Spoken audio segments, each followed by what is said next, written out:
This I don't really have much to say about this match. There's a few matches on the show like that I overall just they didn't really do anything for me.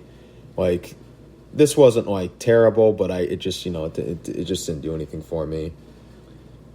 So then there's the kendo stick that was later introduced, and then later there's a spot at the end where there's a thumbtacks in the ring, and then Moose was starting to press down on Dreamer. He's trying to force his like face into the tacks, and then make that what you will. I mean, I don't know. I don't know. I didn't really care for that. I wasn't really just into the match as a whole. But then I guess he'd tell Dreamer, that is, Moose would tell Dreamer that he didn't watch ECW, and then that would just cause Dreamer to like fire up and hulk up, I guess, and then he'd start to fight back. But then Moose would slam Dreamer into the thumbtacks, and then Moose would then get in the corner, and then as Dreamer was starting to get up, he'd hit the no jackhammer needed spear, and then he'd go for the cover, and he would win the match and retain the the TNA World Heavyweight Championship. So, another thing to point out is he had an updated version, that is Moose, he had an updated version of the TNA World Heavyweight title as well, with the brand new white strap, which I saw some people like. Some people preferred the black strap, but that was what it was. I guess one thing I could say is like it did make Moose look strong. Like Moose did look good throughout this match, so I guess there was that. But it's 11 minutes 18 seconds. 2.25 rating for me on that one. Oh, I forgot to even mention the rating I had in the first match. I gave the opening tag team match a 3 as well. So following that match, we'd have a segment with Gia Miller, who was trying to see if she could get I guess she was looking for Gallows and Anderson, and she'd look for Gallows and Anderson throughout the night, but instead we'd have Johnny Swinger arrive at the building, and then she'd tell him that she was expecting to see the Good Brothers, and then he'd say he's a good brother. She'd also say that she wasn't expecting him to have a Jaguar, and then he'd say he got it at the rental place because he said they had it for some guy named Anderson, and he didn't see Ole around, so he took it. I like the Johnny Swinger character. I think it's pretty funny and entertaining. He's just some guy that's just stuck in the 80s, so and he plays the role pretty well. So then he'd toss her the keys and tell her to park, and he'd walk away. The next, we'd have the number one contenders Knockouts Championship Gauntlet match. This wasn't exactly the greatest, but we start out with Tasha Steelz and Kylie Ray in the ring. That'd be how the match would start. Then they'd fight for a bit. Then Taya Valkyrie's music would hit as the first to enter this gauntlet match. Keep in mind when they say gauntlet match, at least in Impact, that it's usually kind of like done in like a Royal Rumble kind of deal where you have entrants, but they come out like once every minute. Because I remember they did the Call Your Shot gauntlet at the Bound for Glory pay-per-view, and when they said gauntlet, I actually completely forgot that that's how they were going to do it. So when they started having, because I knew people were going to come out, but there's that, and then there's the gauntlet styles that WWE run, where you beat somebody, then it's time for the next person to come out, then the cycle continues. So I just completely forgot about that. I'm not going to lie going into it. So then Taya Valkyrie's music would hit, but it's not her that comes out. It's Johnny Bravo dressed as Taya Valkyrie, and then they'd toss him out, and then Dave Penzer would say that Taya Valkyrie's been eliminated. Then Kimberly would come in, and then she'd pull Kylie Ray to the center of the ring, hit her for a suplex, and then they'd all battle. The next to join the fight would be Kiera Hogan.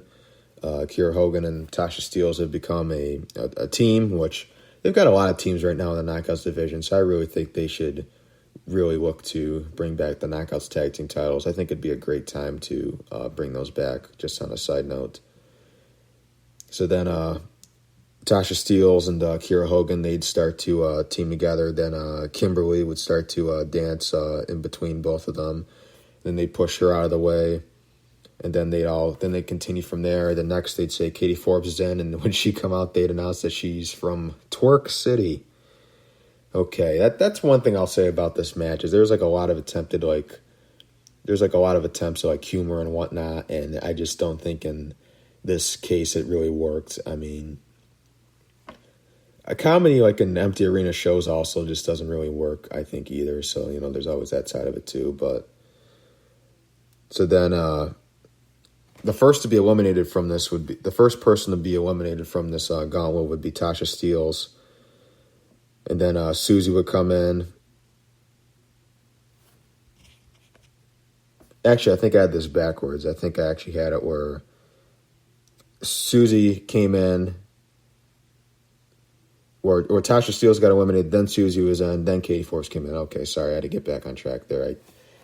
I kind of wrote this down like I didn't write this down in the greatest way, but I don't know. I don't know. Moving on. Then we'd have Katie Forbes would then come in, and then she'd hit some moves, and then Katie Forbes was trying to eliminate Kiera Hogan off the apron, but then she'd hang on. Then after that, Madison Rayne would come in, and then following that, Jessica Havoc would come in, and then this time after that, Taya Valkyrie's music would actually hit, and then it would actually be Taya Valkyrie that would come out. So that's the other thing I don't get about this. It's like, so because they did the countdown clock and everything, and Taya had come out there, or not Taya, but Johnny Bravo come out there as Taya, and her music would hit. So like, did they just literally? So did she like enter twice? I'm just confused by this whole thing. So then Taya Valkyrie and then Havoc would they score off in the ring, and then Taya would actually look good when she'd first come in, and then Katie Forbes would be eliminated, and then Alicia Edwards would come in. She'd close the line. Susie. Then there was the point where Kylie Ray would have Alicia Edwards up in a firewoman's carry position, and then she would start to get excited saying that she's doing it, and then she's lifting her up, and then it was actually Jessica Havoc that would assist her, and then she would throw Alicia into Kylie Ray. The next would be Nevaeh. Nevaeh and Havoc are also another team right now in the Knockouts division. So then they'd start to work together. Then Rosemary would arrive, and she would be the final person to enter this matchup, or the final knockout to enter this Knockouts gauntlet. So then she'd come in there and she'd spear Susie right away. Then Susie's hanging off the apron. And then once again, Rosemary's music would hit, and this time it's Johnny Bravo coming out there once again, now dressed up as Rosemary. Susie would get eliminated, and then Bravo would eliminate Havoc, or he'd help them eliminate Havoc. And then Kylie Ray would put Madison Rayne over the top. She'd push her off, and then Madison Rayne would then be eliminated. And then Alicia Edwards would be eliminated also. And then Rosemary would send Kiera Hogan into the steel stairs, and then she'd try to hold on, but then she'd fall out of the ring. And then now it would be down to Taya Valkyrie, Kimberly, Rosemary, and then Kylie Ray. Kylie Ray would land a head scissors on Kimberly, which would send her out of the ring. So now it'd be down to Taya Valkyrie, Rosemary, and Kylie Ray. Then Rosemary would accidentally get tossed out by Taya Valkyrie, and then that would leave the match now to Kylie Ray and then Taya Valkyrie. And then I guess once it gets down to the final two in the gauntlet, it becomes just a regular one-on-one match, and then the referee enters the ring. So then you got to win by pinfall or submission. Never really liked that concept, because it's just like you spend all this time where it's just essentially like a battle royal or like a Royal Rumble style match, and then then all of a sudden you just got to finish submit. It just seems like that's just like a little over gimmicked for me. But so then Kylie Ray would get the super kick out of nowhere, and then she would win the match, pinning Taya Valkyrie, and she would now become the #1 contender for the Knockouts Championship.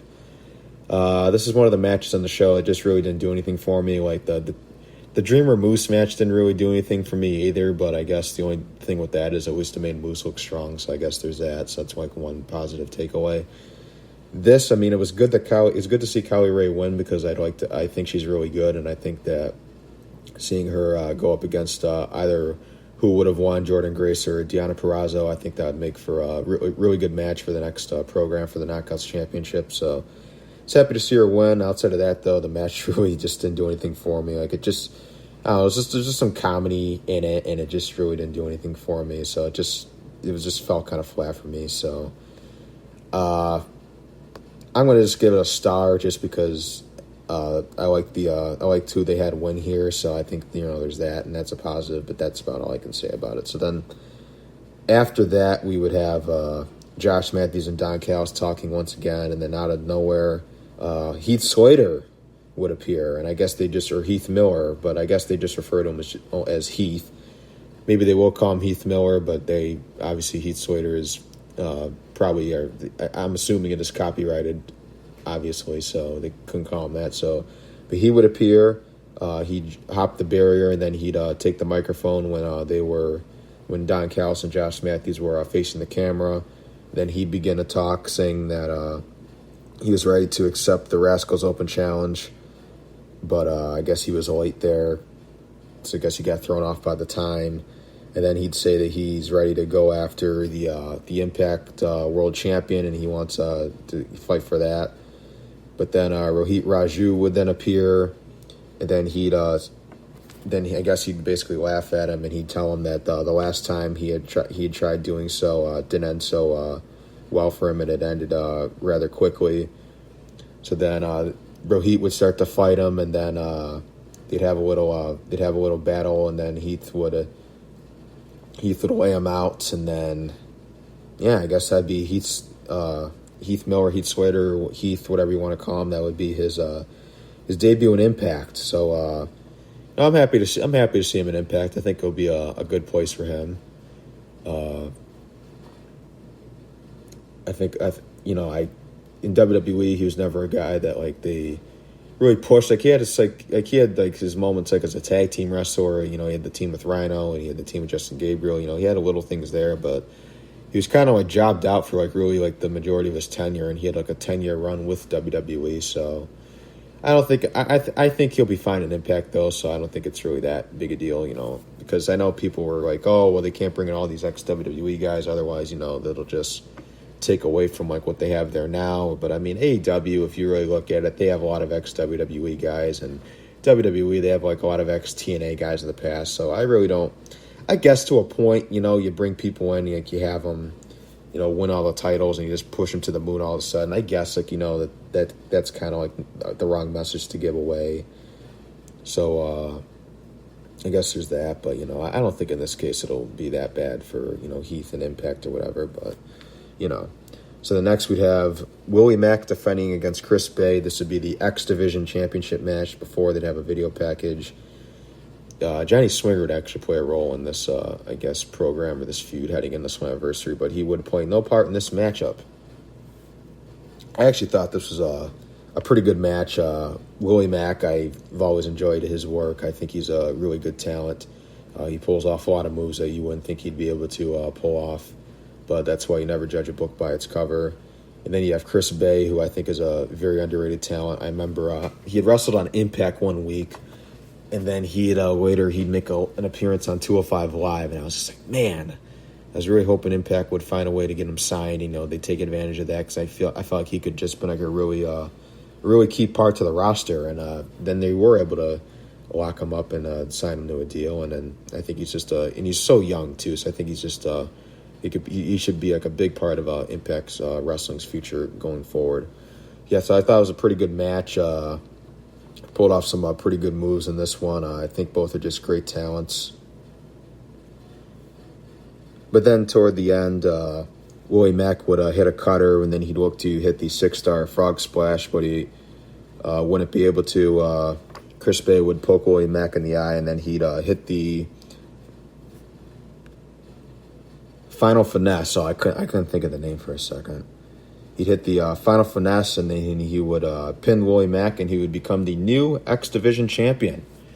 So, I think Chris Bay should make for a great X Division champion. I thought Willie Mack did a very good job with the title. He'd only had the belt for 3 months, at least in terms of I can't remember when they did the last set. And I think even then it was in April. So yeah, he'd had but I guess in this case he probably just go by TV time or whatever when they've had it. But yeah, so he had it only for a few months, but I thought he did a really good job with it. Very excited to see where Chris Bay goes with the X Division Championship. I think that there's the thing about the X Division is like